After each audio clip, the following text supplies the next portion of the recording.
നിങ്ങളുടെ ജീവിതത്തിൽ യേശു ഉണ്ടെങ്കിൽ നിങ്ങളുടെ കുടുംബത്തിൽ യേശു വരും. നിങ്ങളുടെ ജീവിതത്തിൽ യേശു ഉണ്ടെങ്കിൽ നിങ്ങളുടെ സ്ഥാപനത്തിൽ യേശു വരും.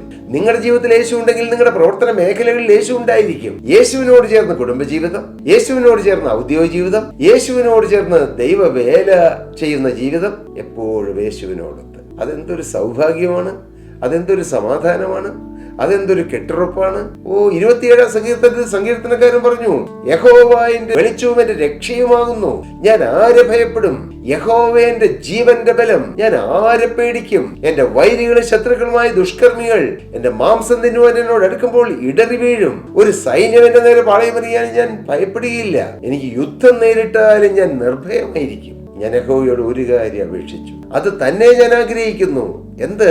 യഹോവയുടെ മനോഹരത്വം കാണുവാനും അവന്റെ മന്ദിരത്തിൽ ധ്യാനിപ്പാനും എന്റെ ആയുഷ്കാലം ഒക്കെയും ഞാൻ യഹോവയുടെ ആലയത്തിൽ പാർക്കേണ്ടതിന് തന്നെ.